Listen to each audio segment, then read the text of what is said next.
Judge రామకృష్ణను control చేయడానికో eliminate చేయడానికి నా కుటుంబ సభ్యులనే వాడుకొని తర్వాత పోలీసు వారి చేత అది కేవలం అది కుటుంబ తగరారు కానీ రాజకీయ ప్రమేయం లేదని పోలీసుల చేత చెప్పించారు. 34/2024 రాత్రి 10 గంటల ప్రాంతంలో మా ఇంటిపైన దాడి జరిగింది రాత్రిపూట. నేను వెంటనే సిఐ గారికి ఫోన్ చేశాను. ఎవరో ఒక గుర్తు తెలియని వ్యక్తులు మా ఇంటిపైన దాడి చేస్తున్నారంటే ఆయన కారణం లేకుండా ఎవరు దాడి చేయరు అంటూ ఫోన్ కట్ చేశారు. ఒక 10-15 సార్లు మళ్ళీ రిపీటెడ్గా నేను వాళ్ళ హెల్ప్ కోసం ట్రై చేశాను. ఆయన ఫోనే లిఫ్ట్ చేయలేదు. చివరిగా నేను మదనపల్లి డిఎస్పీ గారికి ఫోన్ చేశాను. డిఎస్పీ గారు ఫోన్ చేశారు, చెప్పాను. ఆయన కూడా సేమ్ డైలాగ్ వాడాడు, కారణం లేకుండా ఎవరైనా దాడి చేస్తారా అని. ఆశ్చర్యకరం, సిఐ గారి నోటి నుంచి అదే మాట వచ్చింది, డిఎస్పీ గారి నోటి నుంచి అదే మాట వచ్చింది. అంటే దీని ఉద్దేశం ఏంటి? వాళ్లకు ముందస్తు సమాచారం ఉంది. ఆయన మీకు ఫోన్ చేస్తే ఎవరు కూడా స్పందించకండి, ఎవరు అసిస్టెన్స్గా వెళ్ళకండి అన్నటువంటి వాళ్ళకు ఇన్స్ట్రక్షన్స్ ఎవరో ఇచ్చి ఉన్నారు. అది ఎవరా అని చెప్పి నేను ఆరా తీస్తే పెద్దిరెడ్డి కుటుంబం. ఎందుకు సిఐ గారు ఇది కుటుంబ ఆయన విచారణ చేయకుండా సీసీ కెమెరాలు ఉన్నటువంటి ఫుటేజ్ను పరిశీలించకుండా మా ఇంటిపైన దాడి జరిగినప్పుడు ఒక రోడ్డు నుంచి ఒక వ్యక్తి వచ్చాడు, రెండో వైపు నుంచి రెండో గేట్ నుంచి 2 వ్యక్తులు గేటు దుంకి లోపలికి వచ్చారు.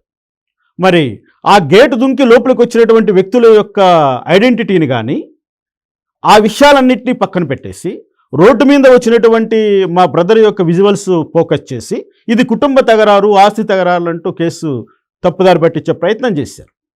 నాకు వెంటనే అనుమానం వచ్చింది. ఎందుకంటే ఒక న్యాయమూర్తిగా ఎన్నో కేసుల్లో తీర్పులు ఇచ్చిన వాడిని, సర్కమ్స్టెన్షియల్ ఎవిడెన్స్ ఎలా ఉంటుంది, ఈ కేసులో లింకు ఎలా కుదురుతాయి, ఎక్కడి నుంచి ఎక్కడ క్రైమ్ జనరేట్ అయ్యి ఎక్కడికి ఎండ్ అవుతుంది, ఈ మధ్యలో ఉన్నటువంటి వీటన్నిటిని ఎలా దాన్ని మనము ఒక క్లబ్ చేసి మా మెయిన్ రీజన్ బయట తీస్తాం. ఇవన్నీ మేము గత 30 సంవత్సరాల నుంచి అనుభవం ఉన్నటువంటి వ్యక్తిని కాబట్టి నేను వెంటనే దీనిపైన పర్సనల్ ఇన్వెస్టిగేషన్ స్టార్ట్ చేశాను. ఒకటి ఆశ్చర్యకరమైన విషయం ఒకటి బయటపడింది. మా తమ్ముడు ఇంకా ఒక 7 మంది వైసీపీ నాయకులు కర్ణాటకలో ఉన్నటువంటి బార్ అండ్ రెస్టారెంట్లో సుమారు 3 గంటల పాటు ఈ కుట్రకు బీజం పోశారు. ఆ కుట్రలో మరొక అంశం ఏంటంటే వాళ్ళందరూ లేచి బయటకు వచ్చే టైంలో మిథున్ రెడ్డి గారితో వీడియో కాల్లో మాట్లాడటం. ఇవన్నీ చూసిన తర్వాత నాకు ఒకటే అనిపించింది, అంటే పోలీసు వాళ్ళ యొక్క నోటి నుంచి ఈ విధంగా మాట రావడానికి, ఇక్కడ వీళ్ళందరూ కూడా సమావేశమై బార్ అండ్ రెస్టారెంట్లో వీళ్ళందరూ కూడా ఇన్స్టిగేట్ చేసి మా వాడిని ఇంటి వరకు తీసుకొచ్చి వదిలి ఈ అటాక్ చేయించడానికి ముఖ్య కారణం పెద్దిరెడ్డి రామచంద్రరెడ్డి కుటుంబం. పెద్దిరెడ్డి మిథున్ రెడ్డి, పెద్దిరెడ్డి ద్వారకనాథ్ రెడ్డి, పెద్దిరెడ్డి రామచంద్రారెడ్డి. దీనికంతా తాజాగా ఈ దాడి జరగడానికి కారణం ఏంటంటే నేను పెద్దిరెడ్డి ద్వారకనాథ్ రెడ్డి పైన ఫిబ్రవరి 27వ తారీఖున స్థానిక పోలీస్ స్టేషన్లో క్రిమినల్ కంప్లైంట్ లాడ్జ్ చేశాను.